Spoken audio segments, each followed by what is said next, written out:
Ladies and gentlemen, dear members, I welcome you all to today's coffee meeting at our office on Kongens Nytorv in Copenhagen. I hope you have prepared a nice cup of coffee wherever you are, at the office or at home. Our topic today is Siemens Healthineers, Germany's biggest producer of healthcare equipment. I am joined by Julia Abrams, who is the company's head of diagnostics for the Nordic and Baltic countries. Julia is also in charge of a new market for Siemens Healthineers, which is testing for the coronavirus. We are therefore going to focus on testing after we have talked about Siemens Healthineers as a company. You are very welcome to ask questions along the way, but one restriction: we are not going to assess politics. We're not going to talk about science. We focus mainly on business, and that is what you can ask us about. Julia, thank you for coming in. It's my pleasure. Thank you for welcoming me.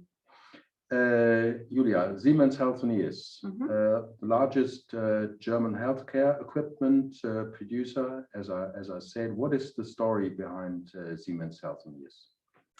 Siemens Healthineers is one of the largest world-leading medtech companies.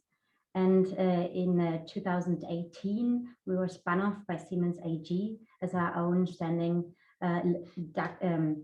listed company at the German Stock Exchange. So Siemens Healthineers accounts for approximately 14.5 billion euros of revenue per year, and we are comprised of three major business areas. We typically talk about the in vivo business, mainly the imaging equipment such as MRIs, CT, so forth, and the lab diagnostics or the diagnostics business, which accounts for roughly 27% of that revenue. Worldwide, we are having 52,000 employees, and in the Nordic and Baltic countries around 500, and in Denmark 150 approximately.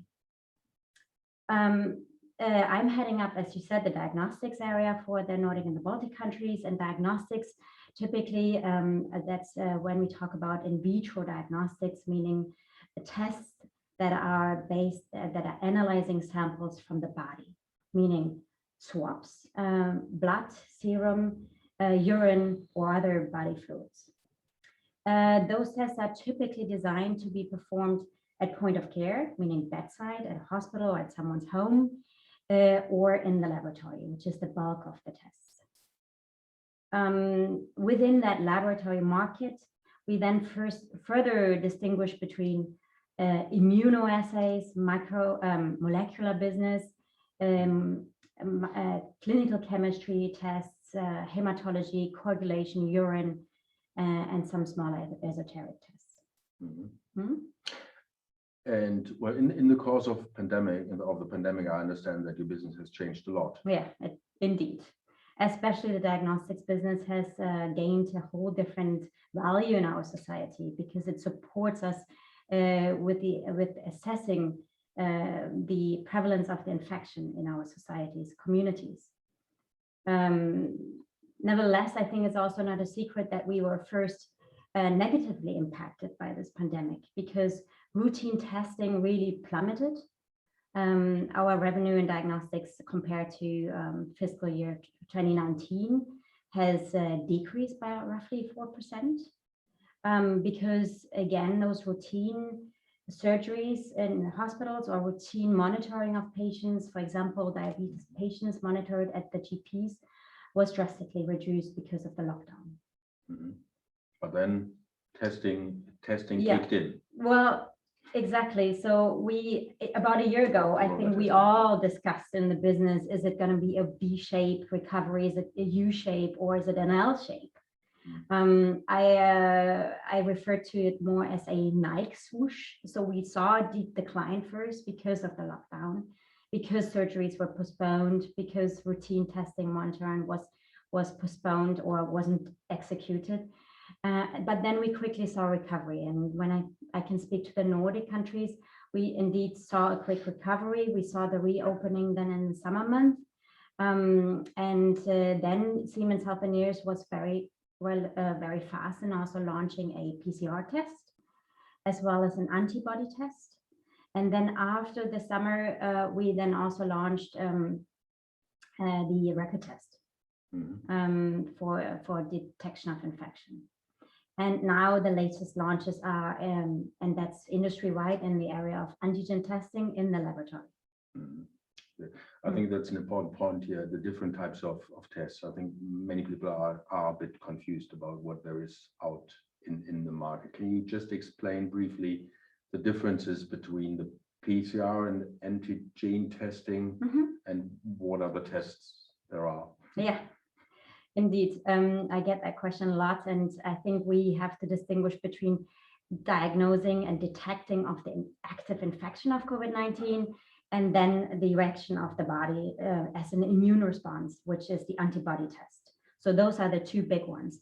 And for the detection of active infection, that's where we use the gold standard, the PCR test.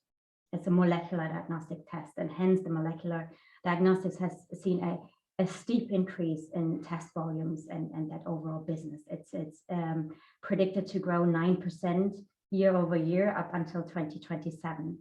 And has now become already its second largest segment within diagnostics after the immunology. So that is the gold standard for detecting active infection. And then, as I mentioned, after the summer, industry came out with the so-called rapid test, which would also detect active infection, but using the detection of antigen, not the actual virus in the blood, but the antigen. So it's a antigen that's the body creates when actively being infected with the COVID virus. So those are the two technologies used to detect infection. And then on the other hand, we have the antibody tests in the industry that is measuring the immune response. So getting to a level of immunity of the individual, right? So as of now, we have not seen a large uptick of of serology testing. So antibody falls into the category of serology testing. But I would expect that we see definitely that increasing in importance of antibody or serology testing with the further rolling out of the vaccine, and the need to really prove that patients or individuals have immunity status. Okay. It seems there is a shortage of tests everywhere, except for Denmark, really. Well, yeah, I think that's an interesting phenomenon or difference between the Nordic countries and not just Denmark. Denmark definitely leads the pack in terms of the high number of tests they perform on a daily basis. I think right now we are at about 130,000 a day. And that's both PCR and rapid tests to determine infection. And the big difference between the Nordic countries and, for example, Germany, is that here we're using mostly lab-developed tests for PCR tests. So that's also certainly more cost-effective for those countries. These are so-called homebrew, lab-developed tests. Whereas in more Southern European or also Germany, the countries are more prevalently using manufacturers' tests, Siemens tests, for example, for PCR. Would you say that the high level of testing in Denmark is also key to controlling infection on that level? I do think so. I fully personally believe that it's a great strategy Denmark has implemented to really offer testing for free at literally every corner at any time. It's quite easy to get such a test, and if I compare that to Germany, I believe Denmark is clearly well positioned there. The difference that Germany has recently, at the end of February, introduced a self-testing strategy, which is not a European move at this point, but they have at the end of February given eine Sonderzulassung, a special permission or dispensation to a number of manufacturers, including Siemens Healthineers, to make available to the broad public those self-tests. So these are the rapid tests that everyone can administer on themselves. As you may have seen in the media, they even sold at discounters, and they were quickly sold out, right? So it's a move, that's a strategy that Germany introduced. And now we are working with the EU Commission in making CE marked products available within the European Union on a broader scale. We're also currently working with the Ministry of Health here in Denmark to see if we can help with a broader reopening of schools in making available such rapid tests also for students and so forth. As you mentioned, in Germany, it was the discounters that were first. I think it was Aldi that was first, and they were quickly sold out. I think they are now sort of available in Germany. At least I could buy some on Monday. But when do you think those test kits, and you have some you have samples here with you, when will they be available in Denmark? For the broad public, we believe that the CE marking will come out around mid-April. And then we shall also see those products being available at your pharmacy, at your grocery store for the broad public. Okay. Well, how are they priced, those test Yeah, it's kits? an interesting market. I think it's something that we have never seen in my industry before. We call pop-up market. It wasn't there before. I don't think it's going to be there in a year from now. And it's really, as I said, never seen before that such a market pops up. We start at a relatively high price point in the industry of it still varies, of more than 10 euros down to €1.43, I think was the price of a certain Chinese manufacturer that came in as one of the winners of the EU Commission tender recently. So Siemens was also awarded, but that price is something that we hadn't seen before, €1.43, and we had never heard of that Chinese company. So it is not only from a price perspective and a market that's in phenomenal trend that we hadn't seen before, but also from the high number of vendors that suddenly pop up. In a recent tender in France, we saw close to 80 different vendors participating. And most of these tests are produced in China, I take it. China, Korea, yeah. Okay, and can you produce a reliable test for 143? That's an excellent question. I can only talk for Siemens. We have evaluated multiple manufacturers before we decided to put the Siemens brand on a certain one. So we worked with a manufacturer called Helgen. We went through a very, very rigorous qualification process. I believe Siemens has very high standards for quality. So if I was to make a decision as let's say a head of company, I wanted to introduce self-tests, I would not only look at price, I would look at the quality as well, because it could be detrimental if your staff test themselves and find themselves to be negative and it's a false negative, right? We're talking about false negative and false positive. How reliable are these tests then compared to the PCR testing? So when you talk about false negative, false positive, you always look at two things. One is the sensitivity and the other one is the specificity. Our test has a sensitivity of 97.25% and a specificity of 100%. I believe that's very good. And also in studies, we see that we come out on top. Certainly, the gold standard remains the PCR test.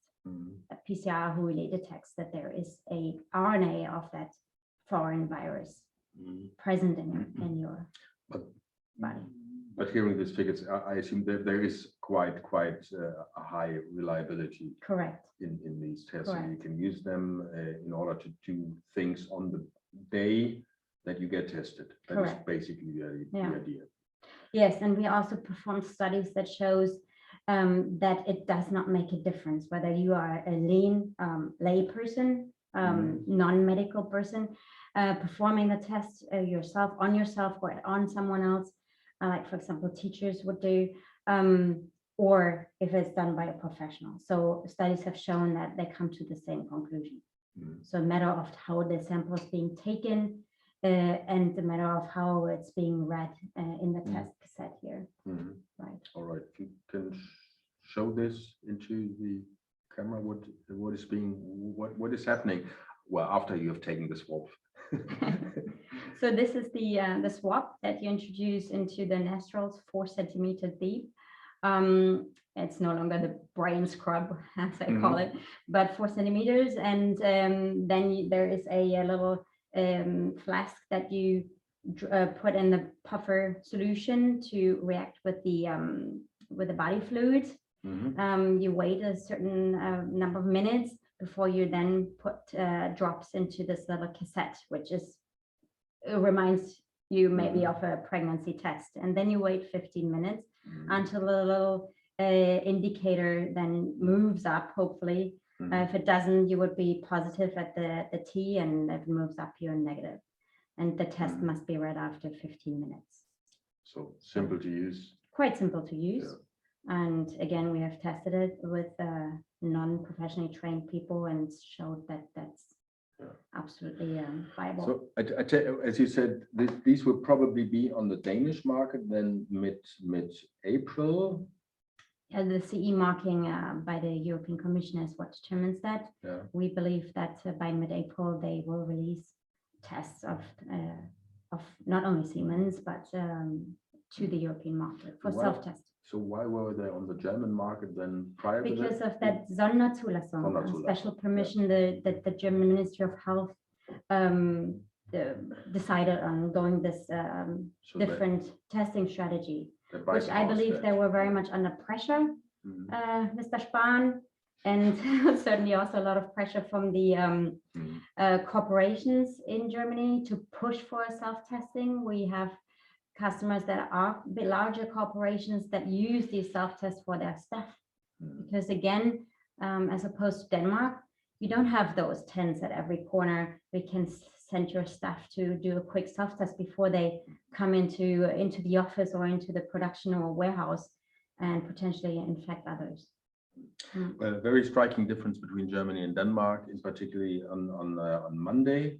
In Germany, the government got together to introduce an Easter lockdown, and in Denmark the government got together in order to produce a plan for reopening society. Very interesting. First question is coming in, and I encourage you all to ask questions using the chat box there. Markus Haas asked, in the beginning of COVID testing, there was a lot of talk about the reliability of the quick test, referring to false positive or false negative results. Has there been an improvement in the development towards higher accuracy? We are constantly looking at how we can further improve our tests, not just the rapid test, but also the antibody tests and so forth, and to develop standards within WHO. We work closely with CDC. Yes, there's a lot of talk about the reliability of rapid tests. I can only say that we have shown in studies, not only internal studies, but also external studies, and that we come in very, very high in quality. And again, the gold standard, after all, is still the PCR. If you test positive, the general recommendation in WHO is always to do a PCR test afterwards. Yeah, and not exclude false positive or false negative. Yeah. No further questions coming in. Then I have a question concerning the market, and we talked about this early on. How do you see the market developing now for the testing? As I understand it, well, the vaccination effect will kick in May, and there might be less need for testing than from May onwards. Or how will you see this at Siemens Healthineers? Yeah, interesting question. So I mentioned earlier, the rapid test market is a pop-up market that will go away. I believe that we will see more of a development towards antibody testing.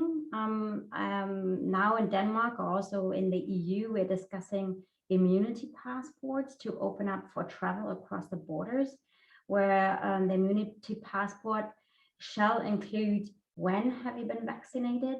Have you recovered from an active infection? And then do you have a negative test?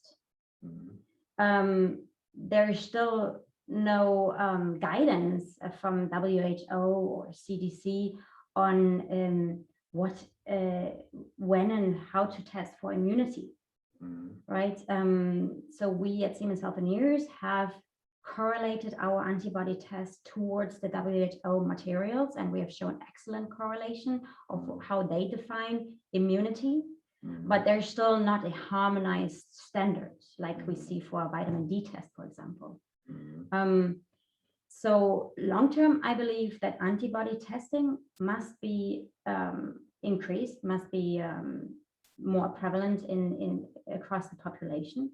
We see right now, one exception is Lithuania, interestingly, where in Lithuania, you must not get a vaccine unless you can show that you don't have antibodies, because we know that people who have had an active infection have a natural immunity response of their bodies. Hence, there may not be a need, or there is no need for a vaccine.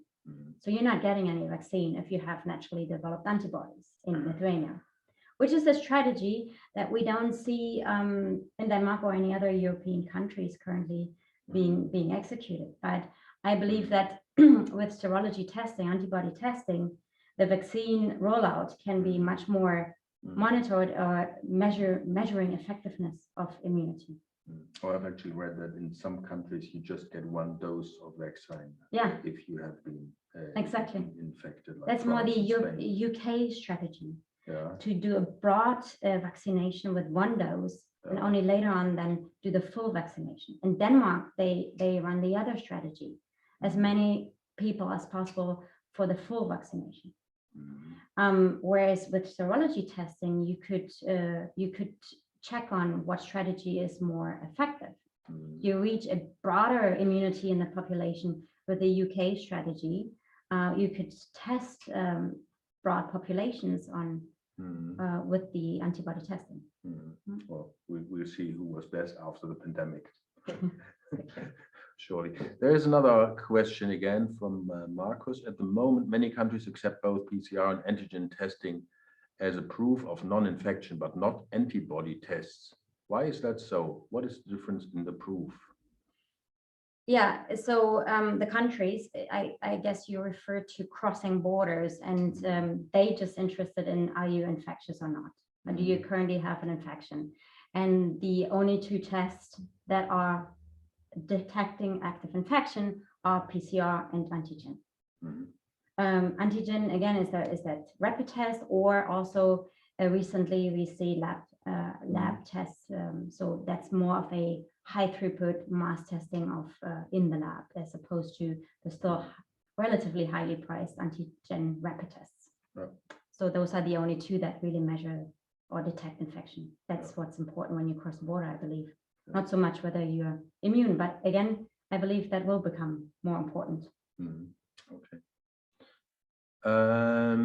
Klaus Sørensen, how do you see the general development of home testing equipment? How fast is this area developing? And to the rest of you out there, it's 8:54, so we have another 6 minutes to go. So please post your questions if you would want them answered now. Yeah, but let's look at Klaus Sørensen's questions. How fast is this area developing? So I believe Klaus refers to the general point of care testing, so bedside, either in the hospital, but also, as he says, at home, like a urine strip test or a diabetes test for home use, which may be a small equipment, small device, as we maybe know it for blood pressure testing or so. That market is indeed rapidly growing. And I believe that society, communities in general, place much more importance and value on testing. And we shall see much more innovation, I think, in that area. Okay. So there is another question by Gerd Andersen. Are there not a risk of false positive if an unexperienced person should make a home test? I think you did address that. But that is the study that we showed, that it is not actually no difference between an unexperienced or an untrained non-medical professional conducting the test versus a lean. But of course, it requires that they really follow the instructions. But that is what we have tested. Can they follow the instructions? And if so, would they come to the same conclusion as a professional would do? So at Siemens Healthineers, we have provided videos to consumers. We even have a hotline in Germany. Again, not in Denmark yet, but in Germany, we do have a call center for questions. What do I do? What do I do wrong potentially? But videos, we have instructions that are targeted towards people, lean or lay person, line, as we say in German. Yes, I imagine it is the transition from this, what do you call it, brain scrub test to the other test form, because the nasal one, because the other one was really inconvenient. The you do not do inconvenient things to yourself. Exactly. But the other test is not as inconvenient, and that is why people can actually do that themselves. Yeah. And come up with the same accuracy. Yeah. In the end. So another 3 minutes to go. We had this Gerd Andersen, and then another one. Sorry, mean false negative. Oh yeah, I think we had this. You answering that a lay person can do this reliably. Yeah. So another 3 minutes. There's another one. Steen Mamussen. What is the price of your tests? You bypassed that question early on, given the fact that we have to pay for them ourselves at some stage. Well, who knows? Denmark so far makes available free testing to everyone here. Would they make available free testing? I don't know. So I can answer for the industry. We see prices ranging from, I think I quoted €1.40 earlier for the EU Commission tender, up to 10, 12 euros. Siemens, depending on volumes, but if I had to give a number of what we currently see, I think it's roughly 4 or 5 euros price range. As an economist, I would suggest that we're going to see about the same prices as we see in Germany, maybe a bit higher, because Denmark is a more expensive country, and I can tell you that they go for 5 euros a piece in Germany, a bit less than that. I think I bought 5 for 24 euros just on Monday. But then you said there is free testing in Denmark, and that has an influence on prices. But then again, it is more convenient to do it at home.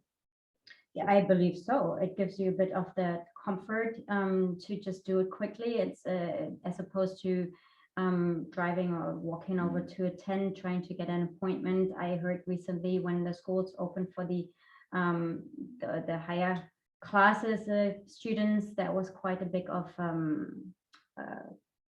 traffic jams there around. It's the convenience, I think, at home, and also for companies. I could imagine, instead of saying, please stand in line every morning before you come into the office or the warehouse, just do a quick test at home. We trust our employees to not come in if they are positive. I think it could be a nice benefit for companies also to offer to their employees. Just that comfort level of doing it at home at any point.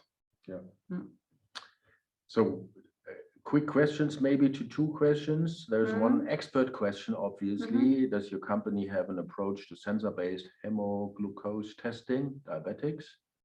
And another question, is there a chance of reliable, less uncontrollable saliva test being introduced in the future? Final questions. We close Let after this. Get back to you about the diabetic test afterwards. Happy to do that. About the saliva test, indeed. And we are currently looking at that for that lab-based test that I referred to earlier, where we can collect the sample and then send it into the lab. That is available as an antigen test and will be also based on saliva, not only blood.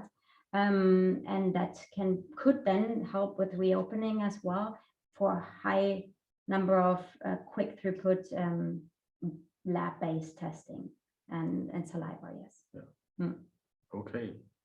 We finish on that note about reopening societies. Yeah. We hope that the testing will play a crucial role into opening societies until we are all vaccinated. Well, thank you for coming in, Julia, and telling us about testing and the market. Thank you everyone for tuning in today. We will get back in 2 weeks time, and we're gonna send you an invitation at the end of the week for our next session, which will be on April 7th. Have a good day. Thank you. Thank you.